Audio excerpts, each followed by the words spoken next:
আসসালামু আলাইকুম। আমি আজ সংযুক্ত আরব আমিরাতের ভিসা ওপেনিং সম্পর্কে কিছু কথা বলতে চাই।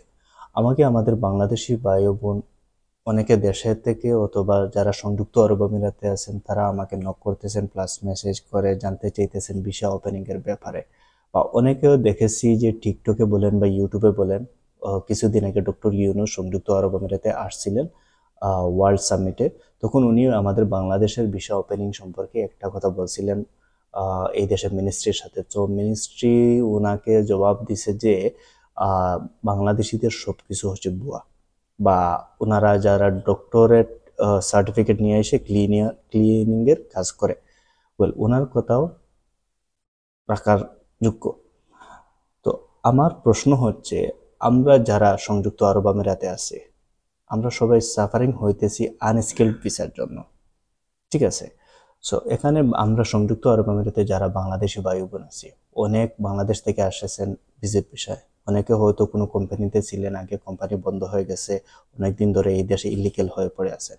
সো সংযুক্ত আরব আমিরাতের প্রতিটা স্টেটে ভিসা বন্ধ। অনলি দুবাই স্টেটে হাই প্রফেশনাল ভিসা খোলা। যার কারণে সবাই যার যার লিগেল স্ট্যাটাস বাঁচানোর জন্য যে যেরকম ভাবে পারছে, ফ্রিল্যান্স কোম্পানি থেকে হোক অথবা অন্য কোনো লিগেল কোম্পানিতে হোক, হাই প্রফেশন বলেন বা অন্য যে কোনো প্রফেশন বলেন, যেটাতে পারছে ওটাতে ভিসা লাগাইতেছে জাস্ট লিগেল স্ট্যাটাস বাঁচানোর জন্য। এখন প্রশ্ন হলো যে আমাদের ডক্টর ইউনূস উনি একজন রেসপেক্টফুল পারসন। তো উনি তো এটা তো জানে যে বাংলাদেশিদের জন্য আনস্কিল্ড ভিসাটা বন্ধ। তো উনি তো চাইলেও তো এই দেশের মিনিস্ট্রির কাছে ডিপ্লোমেটিক্যালি বসে কথা বলতে পারেন যে অ্যাটলিস্ট আমাদের লেবার ভিসা যেগুলো আছে লেবার ভিসাটা খুলে দেওয়া হবে। খুলে দিলে আমাদের ওই যে বাংলাদেশি মানুষগুলো এই দেশে এই বিভিন্ন প্রতারকের মাধ্যমে প্রতারিত হয়েছে, যে ওই প্রতারক থেকে তো আমরা বাঁচে যেতাম। এখন কেউ তো আর ইচ্ছে করে তো আর এই দেশের সরকারের সিস্টেমে এই 2 নম্বর সার্টিফিকেট ডাইলা ভিসা বের করতেছে না। সবাই তো বাধ্য হয়ে করতেছে। যেমন আমি কথাটা বলতেছি, আমি ধরেন, উনি ধরেন, যে কোনো মানুষ বা আপনার ভাই আপনার বোন এই দেশে বিপদে পড়ে আছে, বাধ্য হয়ে এটা করতেছে।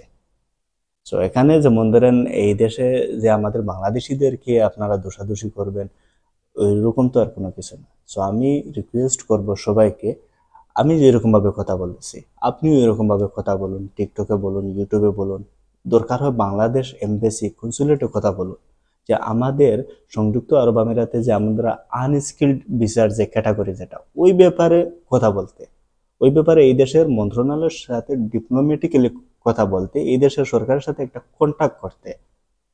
তখন গিয়ে না এই দেশের সরকার আমাদের জন্য ভিসা খুলে দিবে আনস্কিল্ড। না হলে কোথা থেকে ভিসা খুলবে? দেশের মানুষ দেশে আছে, দেশের রাজনীতি নিয়ে ব্যস্ত, আর আমরা প্রবাসীরা যে যে এরকম আছে ওইরকমই থাকবো। আপনারা সবাই প্রতিদিনই আমাকে মেসেজ করতেছেন ভিসা ওপেনিং এর ব্যাপারে। আমরা তো আর আসমান থেকে তো আর ভিসা ওপেনিং এর খবর দিব না। যদি কোনো ডিপ্লোমেটিক্যালি এই দেশের সরকারের সাথে বসে কথাবার্তা না বলা হয়, বা ওদেরও তো অনেক শর্ত আছে, ওগুলো তো মানতে হবে। Thank you.